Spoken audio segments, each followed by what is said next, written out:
My stepsister's stepmom is making her choose who gets a seat on her graduation. The names and locations have been changed to protect their identities. This ended being longer than I expected, so the TLDR is entitled Stepmom is making her stepdaughter college graduation all about her and demanding she gets a ticket only to then decline the ticket because she has plans. I, 25 female, have been living with my mom Diana and her wife Nancy since 2010, and they've been married since 2014. The divorce between Nancy and her ex-husband Patrick wasn't pretty. It was long and drawn out as Patrick had enlisted the entitled help of Annabelle, Nancy's mother, a homophobic cunt who made everything harder. Annabelle died a while ago, and since then Patrick has improved as he wasn't being fed poison anymore. Well, my stepsister Cecilia, 21F, is graduating from college with honors tomorrow in upstate town, and I'm staying at their house cause we have to leave at 5 a.m. to be there on time. It'll be easier in one car and going together. Anyway, Patrick's wife Jolene is angry that she wasn't invited. See, Cecilia couldn't get enough tickets for everyone, and trust me, she tried. If she could get more, my fiancé would have been invited as well, but as it is, there's limited seating, and she couldn't make it happen. So the list is me and my mom, Diana her mom and dad, Nancy and Patrick, her brother and sister, Simon and Sarah, and her very close friend, Mark. Those who can't come are stepmom Jolene, my fiancé, and Simon's GF, Lucy. Lucy and fiancé understand and are cool with it. Jolene, however, is throwing a total stink about this. Instead of celebrating her stepdaughter and making this day about her, Jolene is going crazy and getting all pissy that she can't come.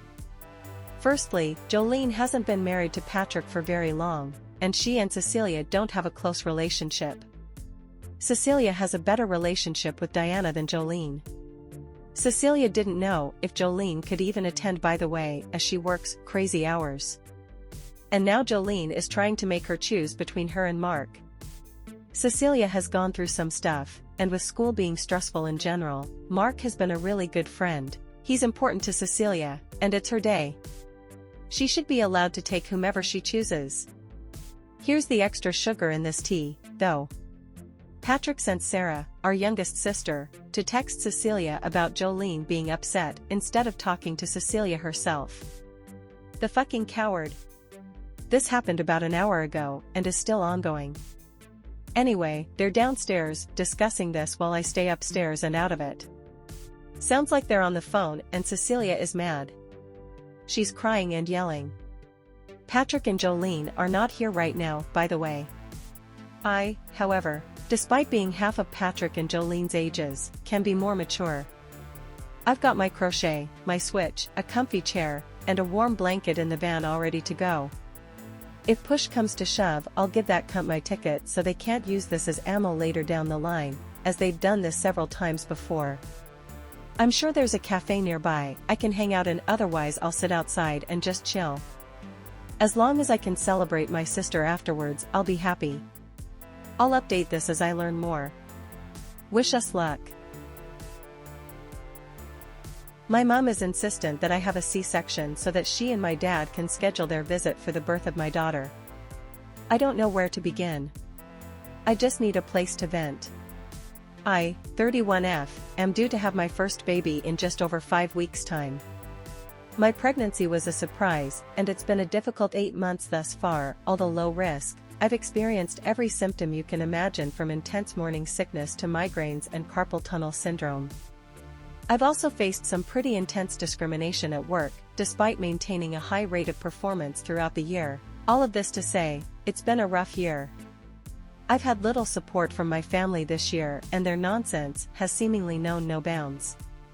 Since around May, they've been asking my partner and I to make the 10-hour drive interstate for Christmas so that we could spend it with them.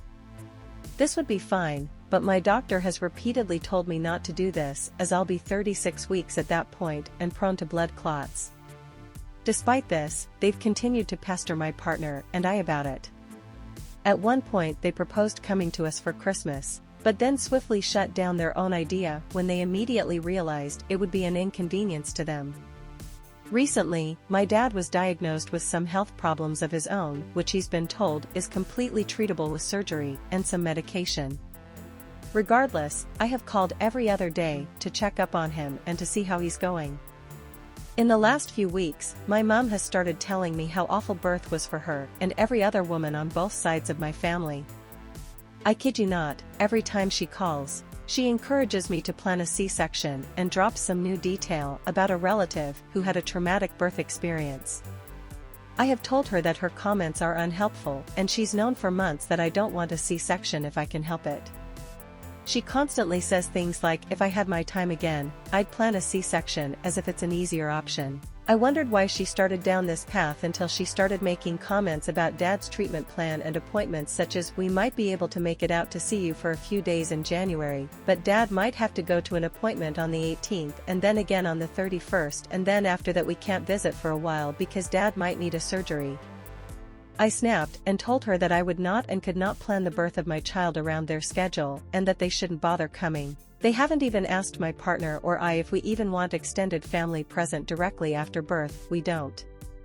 I was so scared about the birth and was starting to feel somewhat comfortable with the idea of it all when my mom started making these comments. Every time I've told her that I'm upset about their comments or their lack of normal, healthy support, my mom has told me that I'm just hormonal and that everyone else has their own thing going on. I'm so sick of their shit and ready to cut them off for some time. I feel like they've made the birth of my little girl all about them. They've compared the potential surgery my dad might need to my birth, talking about catheters and 4 drips like I won't need a similar setup, particularly if I go down the C-section route. When they did come to visit earlier in the year, they made comments about what I was eating. I was 24 weeks, pregnant AF that point. One of my unhealthy options was a few chocolates after dinner. I don't even know what to say or do. All of this has made me reflect on my childhood, and I can't help but feel sad about that too. I've spent the last few weeks just crying about it all, and I'm so tired of venting about it to my partner. Thanks for reading. If you've come this far, I just needed to vent. My narcissist mom blames me for not going to her birthday party. I'm sick of it. I live with my parents. Yesterday my mother had her birthday party, but I didn't want to go because I've been distancing myself from her because of her behavior toward me. I made up an excuse not to go and left the house before the guests arrived because I knew she was going to manipulate me by pressuring me in front of them to go to the party and make me look bad in public, as she always does. Today, we argued because she accused me of behaving badly yesterday. I explained that I didn't want to go because we currently have a distant relationship. If we become close again, she will hurt me like she has done in the past, so I'm just protecting myself. She became angry, yelled at me, I could sense her pain, and sarcastically claimed that I had never caused her any suffering and had never harmed her since I was a child. She also said that if she was really a bad mother, she wouldn't have given me all the things I have and never did anything for me. I calmly explained to her that we had talked about this years ago, but nothing has changed since then, and she never paid attention. I also said that I didn't criticize her parenting skills, and I appreciated the gifts she gave me, even the ones I didn't ask for. But the way she treats me makes me unhappy. She was upset and suggested we visit a therapist to check our relationship's health and see if her actions were hurting me as much as I thought. I told her that she is the one who should go to a psychologist, that I have been telling her this for years, and that she would not and has never listened to me. She attacked me, saying that I was the one who should go, indirectly implying that I was crazy, telling me that I was wrong and that I was the one who would never listen.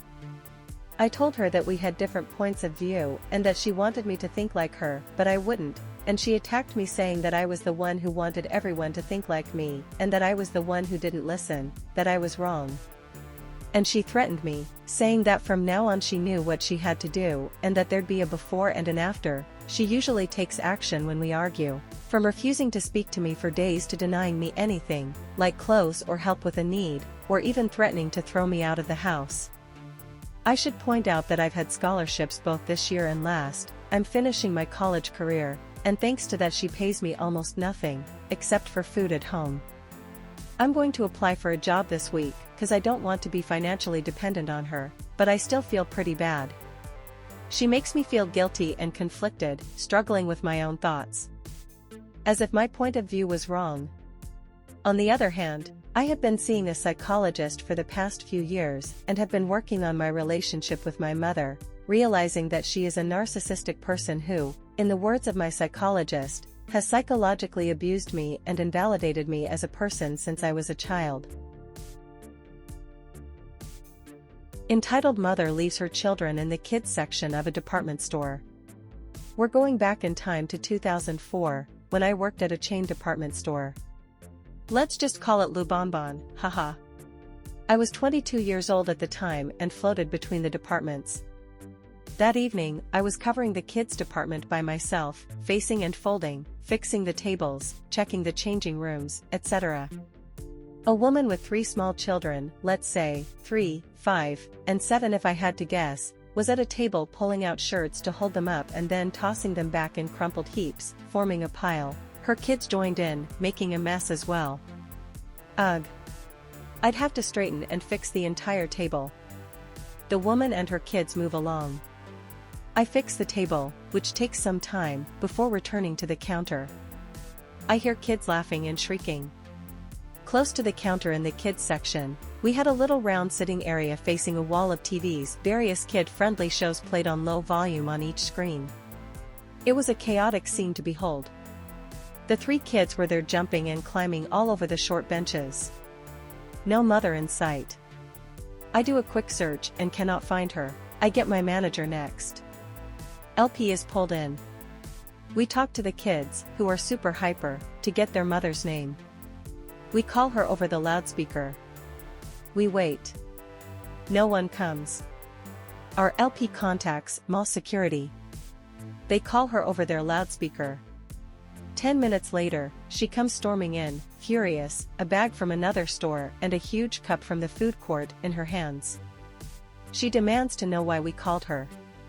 We explain the situation with her kids being left unattended in our store. She flips out, stating that the girl, she points at me, is there to watch kids in the kids section, and that's why there's a big wall of TVs there. It's so mothers can go shopping stress-free. LP and my manager tell her that's now how it works. She asks if we have any idea what it's like to go out shopping with 3 young kids in tow. She is frothing at the mouth.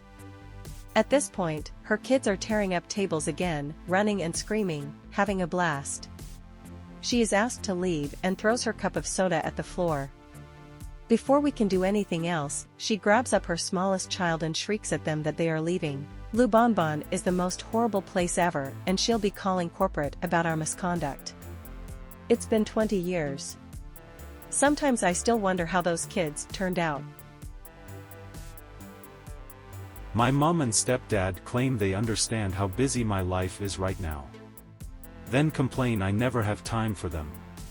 I'm exhausted with their entitled, attention-seeking. I'm caught up in the middle of an argument between my mom and stepdad at the minute.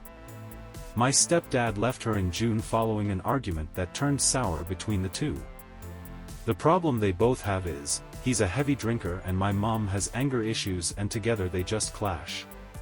Anyway, regardless, this argument between the two of them has been going on ever since, both promising me they won't get me involved, but it's all they have done.